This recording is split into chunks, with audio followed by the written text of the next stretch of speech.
Que a doce e maravilhosa paz do Senhor Jesus esteja no seu coração. Seja muito bem-vinda a mais uma aula da nossa escola bíblica. Eu sou o professor Egivanildo Tavares e falo aqui da Assembleia de Deus em Santa Rita, na Paraíba, que é liderada pelo pastor Djalma Silva. Nós iniciamos mais um trimestre da nossa escola bíblica.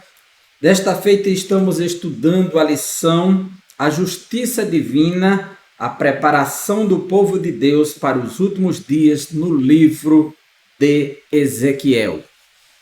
Esta é uma grande lição, já tivemos a primeira aula, embora não gravamos essa aula, pois fizemos uma palestra ao vivo, e que foi o tema Ezequiel, o Atalaia de Deus, onde estudamos os aspectos biográficos do profeta, a sua chamada, como ele foi levado para o cativeiro, no ano 597 a.C., pelos babilônios, provavelmente na segunda leva. A primeira leva para a Babilônia foi em 605, e Daniel e seus amigos foram na primeira leva, e o profeta Ezequiel provavelmente na segunda leva, em 597. E a terceira leva, que é quando acontece a destruição de Jerusalém, em 586, ele está na Babilônia, principalmente na terra junto ao rio Quebar, quando ele recebe a sua chamada para fazer as profecias. Essa região de Quebar, onde há um canal, fica ao sul da Babilônia e ao norte da cidade de Nippur, e ele estava num alojamento em que foram levados os judeus para ficarem lá pelos babilônios, chamado Tel Abib, que é o nome atual da cidade de Tel Aviv, em Israel. Ezequiel recebe o título de Filho do Homem, que é Ben Adão, filho de Adão em hebraico. E ele também recebe o título de Atalaia, que é aquele que se coloca em cima do monte, aquele que anuncia, ou que se coloca em cima da torre para anunciar o perigo iminente, uma sentinela. Nós estudamos alguns aspectos do livro, a divisão do livro, e a primeira lição ela é bastante didática. Ela dedica a primeira parte sobre o livro de Ezequiel, mostra como o livro está dividido em três partes. A primeira parte, que seria do capítulo 1 ao 24, que são as ameaças de Deus para o seu povo por conta do pecado. A segunda parte, que são as profecias sobre as nações vizinhas, que vai do capítulo 25 ao 32, e do 33 ao 39, ou do 33 ao 48, que seria a última parte acerca do futuro, né? É bem interessante. Está dividido em três partes. Nós aprendemos que Ezequiel ele era profeta, ele foi chamado para profeta, mas era de linhagem sacerdotal, ou seja, ele não era apenas um levita. Todo sacerdote obrigatoriamente tinha que ser levita, mas nem todo levita tinha que ser sacerdote. Ele era sacerdote porque era filho de Buzi, da família de Zadok. E ele estava prestes a assumir o ministério de sacerdote, que ele começou um treinamento aos 25 anos de idade e aos 30 assumiria, que é todo um preparo antes para assumir o ministério de sacerdote. Porém, aconteceu o inesperado. Ele foi levado para a Babilônia e ali ele recebe um chamado de Deus, uma vocação para o ministério profético.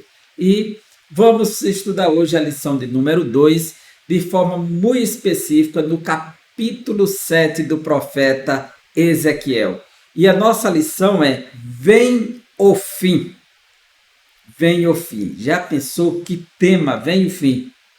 Essa lição foi escrita pelo pastor, teólogo, hebraísta, professor também de grego, Ezequias Soares, que é pastor da Assembleia de Deus em Jundiaí, juntamente com sua filha Daniela Soares, que ambos produziram essa obra, o livro A Justiça Divina, que é um livro-texto que auxilia a lição e amplia o conteúdo e é muito importante obter esse livro por esta razão, mas é muito rico. E os objetivos da lição de hoje será apresentar de modo geral a profecia do capítulo 7. O capítulo 7 traz um tema pesado, viu? O fim vem. Então vamos estudar essa profecia do capítulo 7. Segundo, enfatizar o sentido, as expressões repetidas sobre o fim e a repetição da sentença. Ele repete tanto o termo fim quanto a sentença, o juízo que vai cair sobre o povo. Isso também diz respeito à forma do pensamento semítico, que é circular, que ele vai sempre repetindo as coisas, diferente do pensamento ocidental, que é linear. Terceiro, identificar o inimigo que servirá como instrumento do juízo divino, que é a Babilônia. Então, vamos à nossa lição, que é muito rica, tem muito que nos ensinar. O livro de Ezequiel está dividido em 3 partes, como eu falei, de 1 a 24, que é a primeira parte. A segunda parte, nessa primeira, Deus apresenta os juízos, a causa do juízo e a queda de Jerusalém. Mas, nos capítulos 25 a 32, ele trata das profecias para as nações do leste, que é Amon, Edom e Moabe, as nações do norte, que é Tiro e Sidom, as nações do sul, que seria o Egito, e a nação do oeste, que é a Filístia, ali onde estava o berço da Pentápolis Filisteia. Então, essa seria a segunda parte, 25 a 32. E do capítulo 33 ao 48, ele fala da restauração do seu povo e, por fim, dos versículos 40 a 48, do templo futuro que será dado ao seu povo. E o livro começa com uma visão de Deus e termina com a frase: Deus estará ali, Yahvé chamar. Ele é o Deus presente com o seu povo. E por ser um Deus presente, ele chama o seu povo à responsabilidade quando pecam, quando desobedecem, quando descumprem os seus mandamentos. O capítulo 1 da lição começa com a visão dos querubins. São 4 querubins, cada um com 4 cabeças, uma cabeça de homem, uma cabeça de touro, uma cabeça de leão, uma cabeça de águia. Para cada lado há uma cabeça e aquela que está direcionada é a que comanda nesse momento. Então, cada um segue para um lado. Ele vê 4 rodas também, vê um trono acima de tudo isso, que seria o trono de Deus, onde ele consegue ver a glória de Deus revelada de forma extraordinária. Então, o livro começa revelando a glória de Deus, que será mostrado dentro do livro que essa glória vai sair do templo de Jerusalém, vai abandonar a cidade por conta do pecado, mas vai se revelar para Ezequiel lá na Babilônia, essa glória, para mostrar que Deus é o Senhor da glória em qualquer lugar do mundo e não apenas em Jerusalém. E os judeus achavam que, por Deus ter escolhido Jerusalém, ter escolhido o local do templo, ter colocado a sua glória no templo, o único lugar da glória de Deus seria ali. E com a destruição do templo de Jerusalém, Deus mostra que ele é Senhor da justiça e que a sua glória se revela em qualquer lugar. O capítulo 2, que vai do versículo 1 ao 10, fala da vocação do profeta, quando o Espírito de Deus entra nele, e veio o Espírito do Senhor e entrou em mim, ele diz. Então, o profeta é vocacionado, capacitado pelo Espírito de Deus e tem a visão do rolo, que é o pergaminho que ele vai profetizar. No capítulo 3, que vai de 1 a 27, fala da missão do atalaia, quando Deus diz que ele tem a responsabilidade de avisar a nação de Israel sobre o perigo iminente. Se ele ficar em silêncio, será cobrado dele, mas se ele falar, e ele vai falar para um povo rebelde que não vai lhe escutar, vai escutar com o ouvido, mas vai fechar o coração, mas ele tem a obrigação de, quer ouça, quer deixe de ouvir, fale a palavra. No capítulo 4, versículos de 1 a 7, eu não sei se é de 1 a 7 ou se é de 1 a 17, eu devo ter engolido alguma parte aqui desse texto. Vamos lá. Capítulo 7, em relação a versículos, né? O capítulo 7, perdão, capítulo 4 vai de 1 a 17, não é de 1 a 7.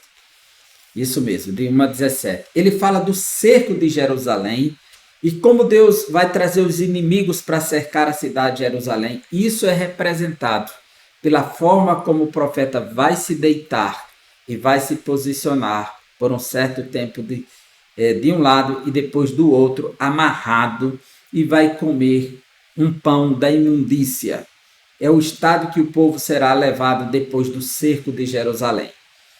No capítulo 5, que vai de 1 a 17 também, se o capítulo 4 tem 17 versículos, 5 também tem 17. Ele fala da navalha do barbeiro e a causa do cerco. E ele mostra como o povo será punido, será cortado o seu cabelo, será dividido, será humilhado. Essa profecia é tudo de juízo. Veja que essa primeira parte. E o capítulo 6 fala da profecia contra a idolatria nos montes. Deus diz para o profeta dizer, fala aos montes de Israel. Os montes estão cheios de altares dedicados aos deuses, que são afrontas ao próprio Deus, na região norte, na região leste, na região sul. E ele vai profetizar contra os montes, que na realidade é contra o povo por conta dessa idolatria. E por fim, o capítulo 7, que tem 27 versículos. Ele vai mostrar que o fim é inevitável, ele vem. Esse é o tema da lição. Eu só coloquei até o capítulo 7, essa primeira parte, porque nós estamos estudando hoje o capítulo 7. Já tivemos uma visão introdutória aqui dos capítulos anteriores, como um preparo para esse capítulo 7. Você está preparado para esse momento? Então vamos lá. O texto áureo nos diz, e tu, ó filho do homem, que é Ben-Adã, filho de Adão, e tu, filho do homem. Esse é o texto, né? Assim diz o Senhor Jeová, assim diz Adonai Yahvé. Senhor aí é Adonai em hebraico e Jeová é Yahvé. Acerca da terra de Israel. Vem o fim vem sobre os 4 cantos da terra. É interessante que quando Deus quer entregar ao seu povo a terra de Canaã, ele manda Abraão explorar os 4 cantos da terra. Veja em Gênesis capítulo 13. Abraão está peregrinando, Deus disse, olha, essa terra eu vou dar a você, mas você tem que delimitar o espaço peregrinando nela nos 4 cantos. Veja, Gênesis capítulo 13, versículo 14 em diante. E disse o Senhor a Abrão, depois que Ló se apartou dele, levanta agora os teus olhos e olha desde o lugar onde estás para a banda do norte e do sul e do oriente e do ocidente, porque toda esta terra que vês te hei de dar a ti e a tua semente para sempre. Assim como Deus disse que daria essa terra e mandou ele percorrer os 4 cantos, da mesma forma que eles perdem a terra, Deus traz juízo nos 4 cantos. Ou seja, no norte, no sul, no leste e no oeste da terra, que são os 4 cantos. Isso exempla a ideia dos 4 pontos cardeais da rosa dos ventos. No livro do Apocalipse, e isso aponta para algo maior, que é a destruição futura que Deus vai tratar com toda a terra. Capítulo 7 do Apocalipse diz assim, e depois dessas coisas vi 4 anjos que estavam sobre os 4 cantos da terra, para que nenhum vento soprasse sobre a terra, nem sobre o mar, nem contra árvore alguma. Então mostra que quando Deus quer tratar de juízo, ele fala nesse aspecto geográfico. Tanto no sentido micro, a terra de Israel, quanto no sentido macro, a terra como um todo.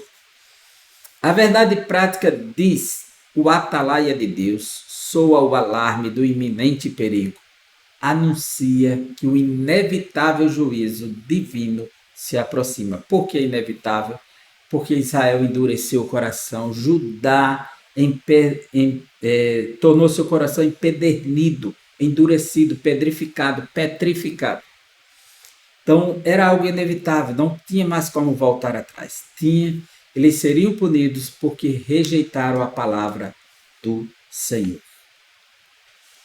A nossa introdução, ela nos diz: o juízo divino, descrito no discurso profético do capítulo 7, é endereçado à terra de Israel, ou seja, particularmente aos seus habitantes, mas tem implicações globais, ou seja, aponta para algo maior, mais aberto, não se limita apenas à terra de Israel.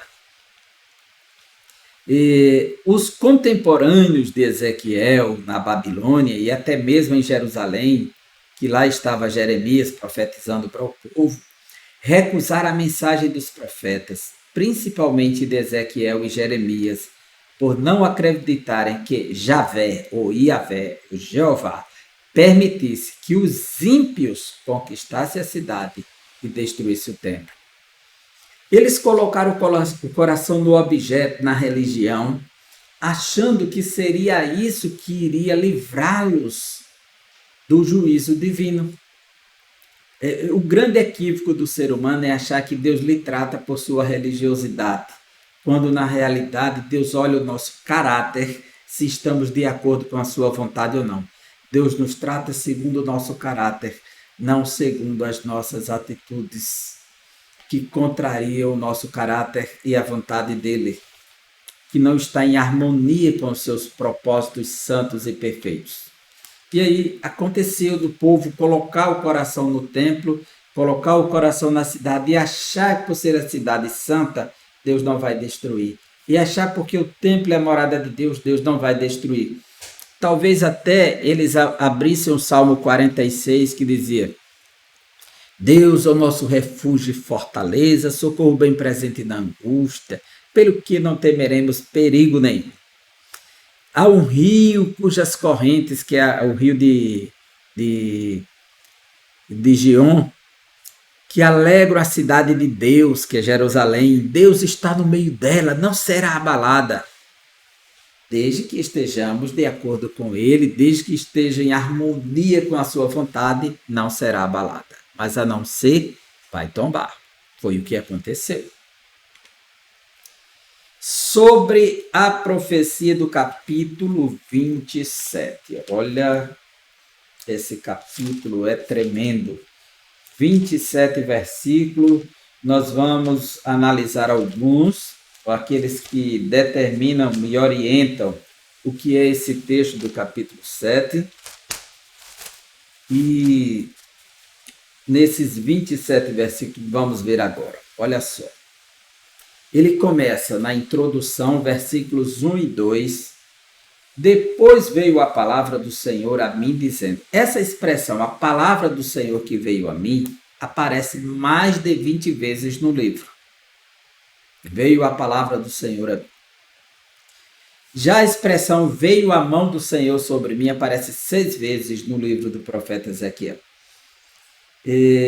Veio a mim a palavra do Senhor dizendo: E tu, ó filho do homem, assim diz o Senhor Jeová, assim diz Adonai Yahvé, acerca da terra de Israel, vem o fim vem sobre os 4 cantos da terra.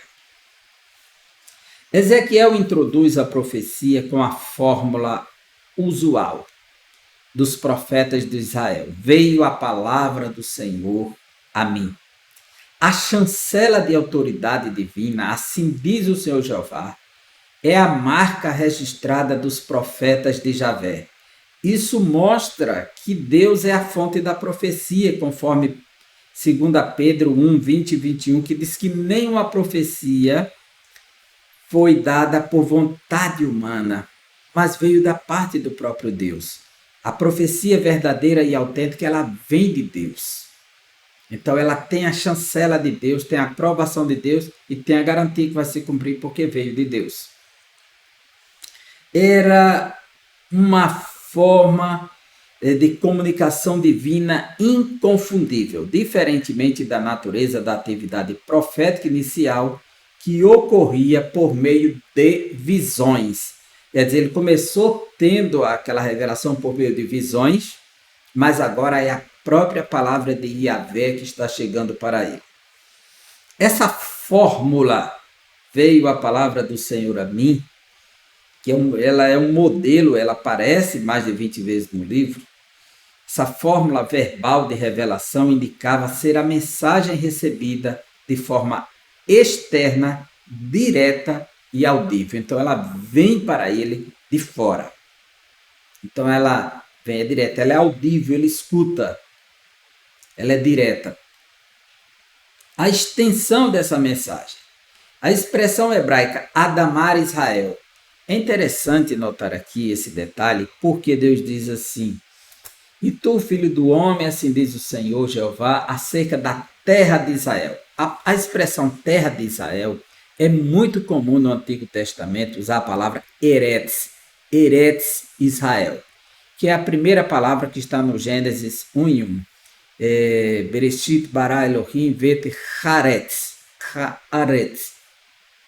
Essa palavra Eretz, que é a palavra terra, Eretz Israel, a terra de Israel, já é um termo técnico também, é uma fórmula bíblica que representa a terra específica geográfica. E essa palavra Adamar, Adamar Israel, Adamar é sempre ligada à terra dos humanos, à natureza humana.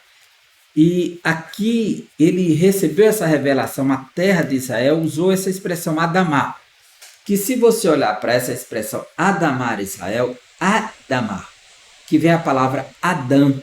Se você não ler as últimas letras, o A e o H, Adamar, você vai ler só Adão, Adão.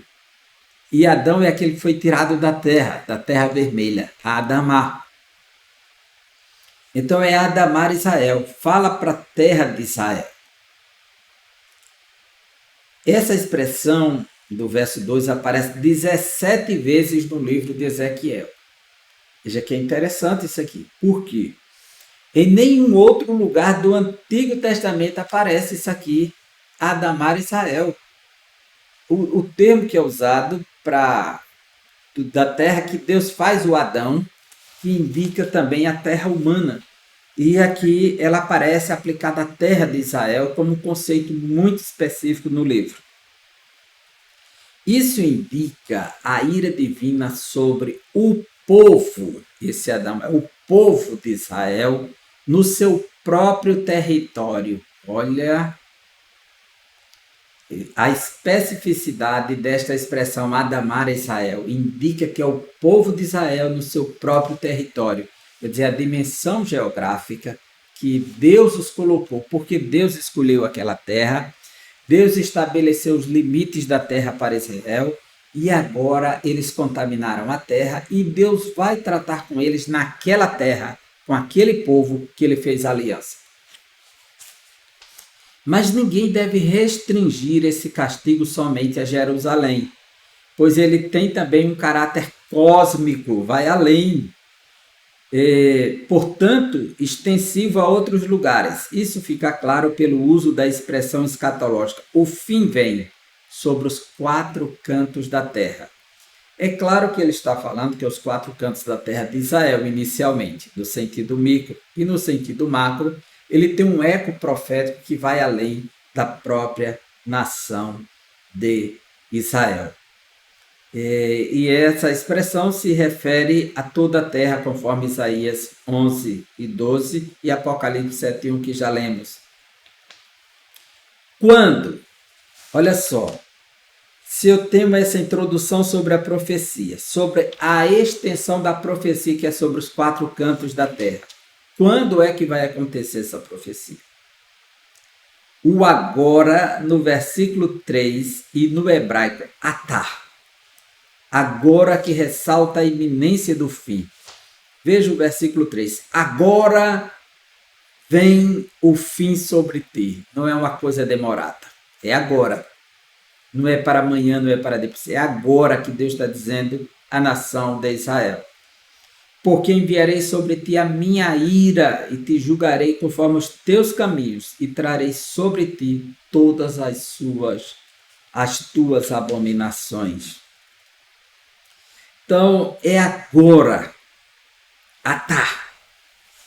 Essa expressão ressalta a iminência do fim. Esse advérbio de tempo reaparece no versículo 8, acrescido da palavra depressa. Assim, depressa derramarei o meu furor sobre ti. Veja o versículo 8. Agora, depressa derramarei o meu furor sobre ti e cumprirei a minha ira contra ti e te julgarei conforme os teus caminhos e porei sobre ti todas as tuas abominações. É pesado, né, Lucas, que Deus está dizendo para a sua nação Israel. Essa urgência é também demonstrada pela construção gramatical do verbo hebraico vir, que aparece 10 vezes. Nesse curto trecho da profecia do capítulo 7, aparece 10 vezes. Em 4 delas, a ação está em andamento, pois o particípio hebraico indica uma ação contínua e ininterrupta, que muitas vezes corresponde ao nosso gerúndio. Eis que um só mal vem, versículo 5. Eis que vem, versículo 6. Vem a tua sentença, versículo 7. E eis aqui o dia, eis que vem, versículo 10. Então, é inescapável, é inevitável, é inadiável esse juízo sobre Judá. Sobre Israel, que é a casa de Judá, nesses dias que o reino do norte já não existe mais. Então, as expressões são enfáticas, elas colocam o verbo no particípio, em andamento, em processo, em realização. Está a caminho o juízo e vem e é agora. É isso que nós estamos vendo aqui sobre Israel. Sobre o fim, capítulo 2. Primeiro, o sentido dos versículos 2, parte B, versículo 3, parte A e versículo 6, que diz assim, no versículo 2, parte B, vem o fim vem sobre os 4 cantos da terra. Na parte 3 é, agora vem o fim sobre ti. E o 6 que vai dizer, vem o fim vem. Então, qual o sentido de tudo isso? A palavra fim no hebraico é ketz. Fim, destruição, ruína, morte, condenação. É o que significa essa palavra ketz, tão pequena. Fim, destruição, ruína, morte, condenação. Ou haketz.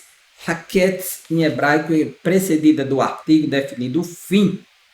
Trata-se de um substantivo usado em contexto de julgamento, conforme é possível no tema do dilúvio em Gênesis capítulo 6. Nós podemos ver aqui Gênesis capítulo 6. Olha só, versículo 13, quando Deus diz assim, então disse Deus a Noé, o fim de toda a carne é vindo. Então, mostra que o fim vem. No profeta Amós, profeta menor, Amós, ele também informa sobre o juízo que Deus está trazendo sobre o seu povo. E no capítulo 5, versículos 18 a 20, ele diz, ai daqueles que desejam o dia do Senhor. Para que quereis vós este dia do Senhor? Trevas será e não luz. Como se um homem fugisse de diante do leão e se encontrasse com ele o urso, ou como se entrando em uma casa, a sua mão se encostasse à parede e fosse mordido por uma cobra. Não será, pois, o dia do Senhor trevas e não luz? Não será completa escuridade sem nenhum resplendor? Então é o fim que vem de forma estrondosa, perigosa, que ninguém escapa. No capítulo 8 de Amós, versículo 2, ele diz assim: e disse, que vês, Amós? Eu disse, um cesto de frutos do verão. Então o Senhor me disse, chegou o fim. Chegou o fim.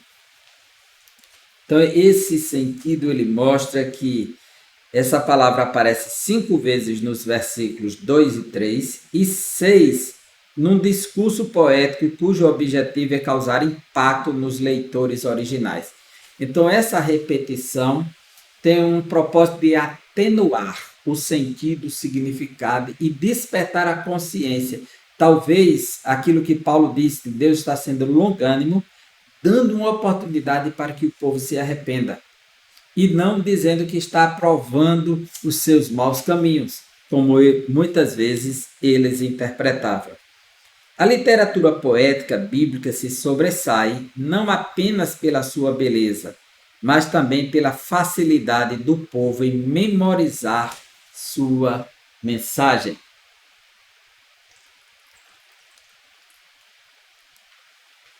Expressões repetidas sobre o fim. A repetição das expressões vem o fim vem no versículo 2, agora vem o fim, versículo 3, vem o fim vem, versículo 6, eis que vem a tua ruína, versículo 10, chama a atenção de qualquer leitor. Por que tanta repetição, né? Talvez a intenção de Ezequiel, como atalaia de Israel, tenha sido causar pânico no destinatário original. Os profetas, durante séculos, vinham chamando o povo, que era conhecedor da lei de Moisés e do pacto do Sinai, ao arrependimento. Agora o povo estava sendo informado de que o juízo divino era real. Veja no capítulo 7, aqui do profeta Ezequiel, no versículo 26, ele diz assim, vou ler 25 e 26 para você. Vem a destruição, e eles buscarão a paz, mas não há nenhuma. Miséria sobre miséria virá, e se levantará rumor sobre rumor. Então buscarão do profeta uma visão, mas do sacerdote perecerá a lei, e dos anciãos o conselho.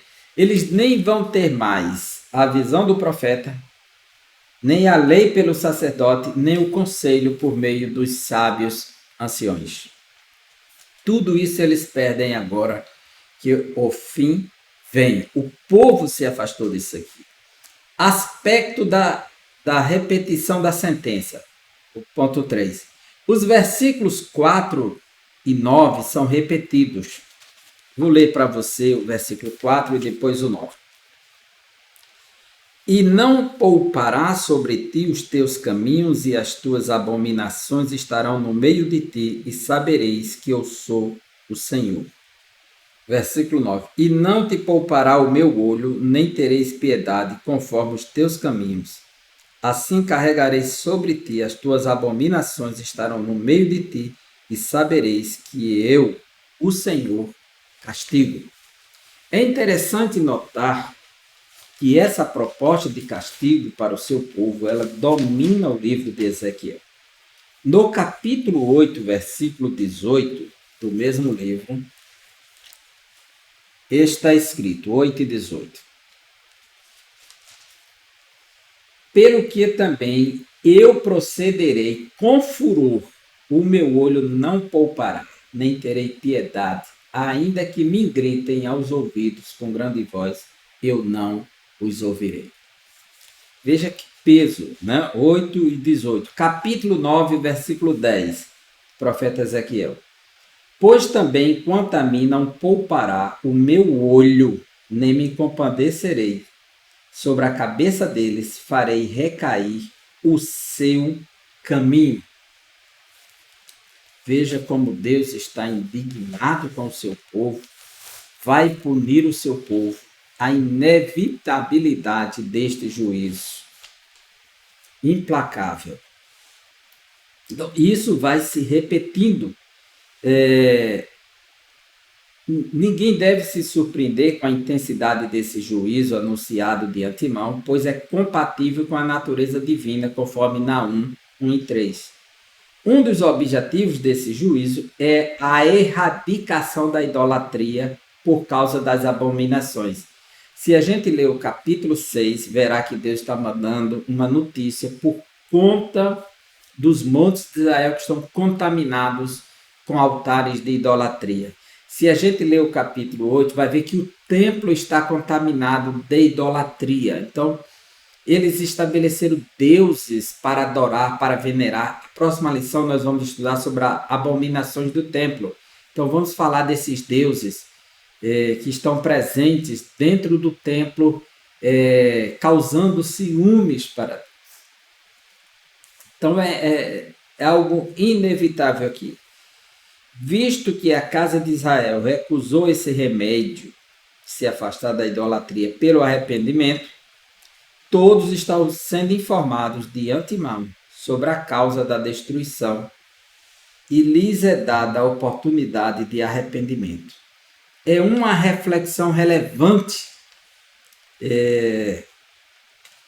essa reflexão, porque também em nossos dias, porque somos seres mortais e prestaremos contas a Deus pelos nossos atos. Eclesiastes capítulo 12, versículos 13 e 14, Paulo diz, Salomão diz, o fim de tudo é teme a Deus e guarde os seus mandamentos, porque no fim de tudo Deus trará a juízo tudo que o homem tiver feito de bem ou de mal. E na carta aos Gálatas, capítulo 6, versículo 7, o apóstolo Paulo diz,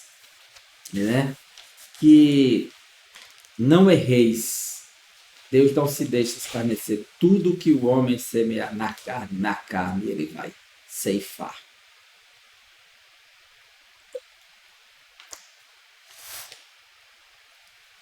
Sobre o inimigo que Israel vai ter que enfrentar. O inimigo é aquele que Deus escolhe para punir o seu povo. Deus escolhe alguém para disciplinar o povo da aliança. E aqui diz sobre o inimigo, já floresceu a vara. Ezequiel faz uma analogia botânica, uma metáfora que se perdeu no tempo. Por que se perdeu no tempo? Porque é difícil, você pega a metáfora, ela é poética, é uma linguagem ilustrativa, então figurativa. E ele usa esse termo no versículo 10, dizendo assim, eis aqui o dia, eis que vem, veio a tua ruína. Já floresceu a vara, reverdeceu a soberba. E por que essa metáfora se perdeu com o tempo? Ele disse, ficou difícil de ser interpretada. A palavra profética anuncia, veio a tua ruína, já floresceu a vara, reverdeceu a soberba. O que essas palavras significam? Há diversas interpretações que não cabem neste comentário aqui. Mas dentre as três principais, a mais aceitável é a que considera essa vara como o rei Nabucodonosor. Uns vão dizer que é a vara de Arão, que havia florescido como sinal que Deus havia escolhido o sacerdócio levítico, e quando houve a rebelião de Nadab e Abiú, aliás, Coré e Datã, na realidade, em Números 16, e ali vai ser testada a vara que tiver florescido dentro do templo, leva para o tabernáculo, cada um vai trazer uma vara, e a que florescer é que Deus escolheu, o restante serão punidos. E aí vai florescer a vara de Arão, como prova que Deus tinha aprovado ele, e seria punido aqueles que queriam o cargo de Arão. Outros vão dizer que essa vara aqui que floresceu é a soberba, é o orgulho. Mas há outros intérpretes seguindo uma linha rabínica, que é a mais comum que ele traz aqui, que interpreta que essa vara seria o próprio Nabucodonosor. Assim como o rei da Assíria, tanto Tiglato-Pileser, Salmanasé, Sargão, foi o chicote de Deus para açoitar Samaria, os filhos de Israel do reino do norte, da mesma forma Javé usou o rei da Babilônia, Nabucodonosor, como azorrague para chicotear Jerusalém em Judá, conforme Jeremias 27:8, 51, 20 a 24, que diz que Nabucodonosor é o seu chicote, o seu azorrague. Então se entende que essa vara aqui seria o próprio rei Nabucodonosor. Reverdeceu a soberba. O rei Nabucodonosor extrapolou os limites, foi cruel na aplicação dos castigos. Segundo o livro dos Reis 25:7, segundo o livro das Crônicas 36:17 e Jeremias 52:10 e 11, Deus não mandou o rei proceder dessa maneira. Por isso o furor de Javé se acendeu contra a Babilônia. Muito comum os povos inimigos que Deus traz como uma ação de disciplinar o seu povo pelos seus pecados, esse povo exagerar naquele padrão que Deus havia determinado e Deus cobrar pelo ato de injustiça, porque Deus não tem o culpado por inocente. Essa reação divina é exemplar, pois ainda hoje Deus julga os poderosos que abusam da autoridade e cometem atrocidades. Às vezes, isso respinga também no próprio povo, mas o castigo definitivo é individual e na eternidade. Então precisamos estar alerta sobre essa maneira de Deus tratar o seu povo. Às vezes pensamos que todos os males vêm do diabo, do inimigo, e achamos que Deus e o diabo são dois deuses, um do bem e outro do mal. Essa dicotomia não funciona no cristianismo. Só existe um Deus verdadeiro, que é Deus, e o diabo, que é uma criatura criada por Deus. Então não pode jogar tudo nas costas do diabo. Às vezes Deus está trazendo uma ação contrária para nos fazer sofrer, para nos trazer de volta para perto dele, como uma ação disciplinar dos nossos erros. E não é o diabo que está querendo nos destruir, é Deus que quer nos corrigir. Então o rei Nabucodonosor, quem foi Nabucodonosor? O nome Nabucodonosor é de origem acádica, ou seja, acadiana. O que é o acádico? A Acádia é a cultura que se formou dos povos da Síria e da Mesopotâmia. Ele se chama de acadianos. O primeiro império na antiguidade foi o Império Acadiano de Sargão. O rei Nabucodonosor extrapolou os limites. Foi cruel, né? Mas o seu nome, o rei Nabucodonosor, o nome Nabucodonosor de origem acádica, antiga língua da Mesopotâmia, que vem no acadiano Nabucodonosor, Nabucodonosor, veja só, Nabucodonosor, que significa Nabo protegeu uma herança. Nabo é o deus babilônico, né? E aí você vai encontrar esse nome Nabo no nome do pai dele, Nabopolassar. Nabopolassar também era o deus do pai dele, que colocou o nome do filho. Esse nome Nabo, ele aparece nos três jovens, Ananias, Misael e Azarias, que vão mudar o nome dele para Abidenego, que é Nebo, Abidenego, aí se traduz Abidenego, né? Sadraque, Mesaque e Abidenego, né? Então, Abidenego. E você tem também na Pérsia, deixa eu ver se é na Pérsia, pai de Esther,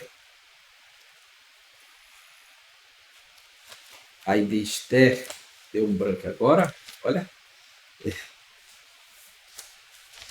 que é o tio dela também, Deixa eu ver aqui. Livro de Esther. Não, aí eu troquei, que é Marduk.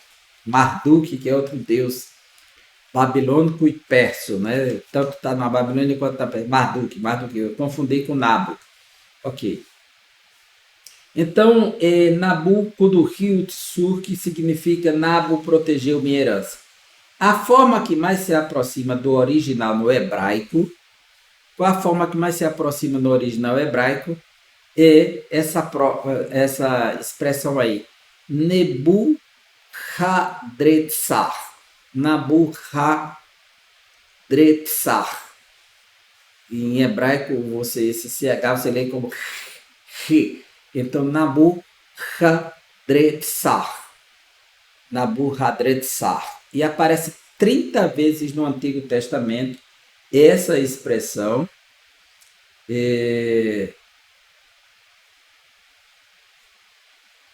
E sendo 4 vezes dela em Ezequiel. A forma alternativa dessa expressão hebraica será Nebuchadnezzar.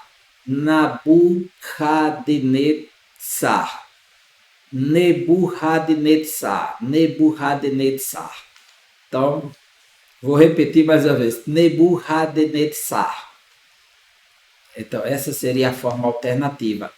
Essa palavra ela vai para a Septuaginta, que é a versão grega do Antigo Testamento, e Flávio José, que também escreveu em grego, empregam a forma grega Nabucodonosor. Nabucodonosor. Nabucodonosor, que é a forma que vem para nós no português Nabucodonosor, vem do grego da Septuaginta de Flávio José. Nabucodonosor era filho de Nabopolassar, que reinou 21 anos na Babilônia.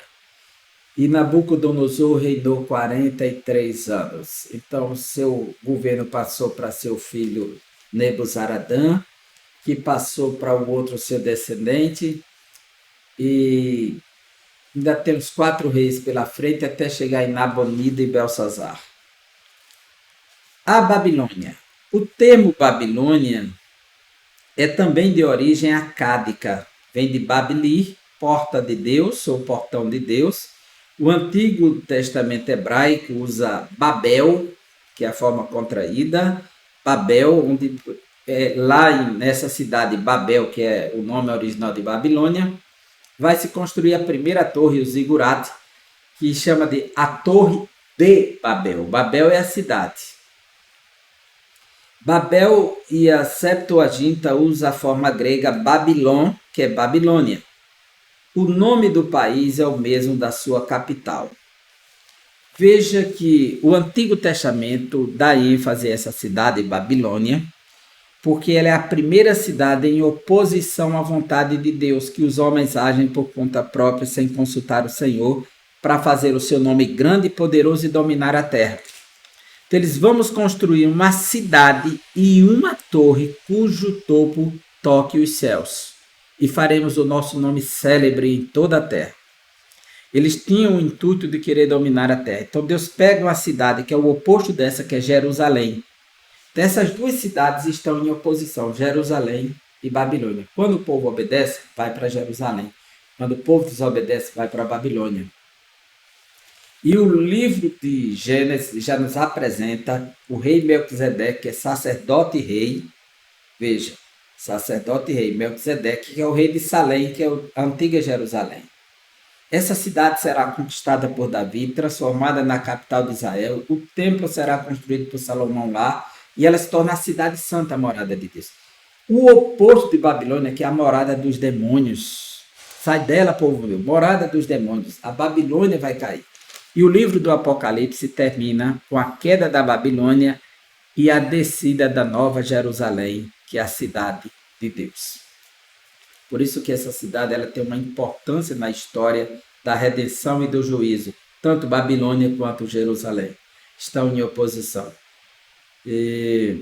A palavra Kasdu, que é a palavra caldeu, em babilônico, significam conquistadores e era usada para identificar as diversas tribos semitas que povoavam o norte do Golfo Pérsico, no sul da Babilônia, desde os dias de Abraão, conforme Gênesis 11, 28, 31 e 15, versículo 7. Então, esses eram os caldeus. Isaías fala de babilônios e caldeus, referindo-se ao mesmo império, conforme Isaías 13, 19, 47, 1, 5, 48, 14 e 20. Então ele está tratando que o Império Babilônico e o Império Caldeu é a mesma coisa. A nossa conclusão é: os julgamentos divinos na história mostram que o pecado jamais ficará impune, que a única maneira de escapar da condenação é através do arrependimento e da fé. Israel não tinha desculpa, não podia alegar ignorância, pois o povo dispunha de Moisés, que é a sua lei, e do ensino dos antigos sábios, da revelação dos profetas e do conselho dos sacerdotes. O apelo dramático de Ezequiel é um exemplo clássico dessa verdade. Então nós ficamos aqui com essa lição no capítulo 7, o fim vem o fim. E que Deus vai trazer esse fim por meio dos babilônios, por meio do rei Nabucodonosor, filho de Nabopolassar, rei da cidade da Babilônia, que está em oposição a Jerusalém. A gente vê em Daniel capítulo 1, de forma clara, Daniel capítulo 1, deixa eu ler aqui para você, Daniel 1:1. No ano terceiro do reinado de Joaquim, rei de Judá, veio Nabucodonosor, então eu tenho rei Joaquim, rei de Judá, Joaquim, rei de Judá, e Nabucodonosor, rei da Babilônia. A Jerusalém e a sitiou. Ele veio Nabucodonosor, rei da Babilônia, a Jerusalém e a sitiou. Então eu tenho Nabucodonosor e Joaquim, eu tenho Babilônia e Jerusalém. Essas duas cidades estão em oposição o tempo todo, símbolo do juízo divino, símbolo da graça divina, daquilo que Deus quer e daquilo que Deus não quer. Que Deus abençoe você, que tenha uma excelente aula, que você possa ampliar esse conteúdo, ampliar essa visão e oferecer a seus alunos aquilo que você tem de melhor. Que Deus abençoe e até a próxima aula, se Deus assim nos permitir, e um forte abraço.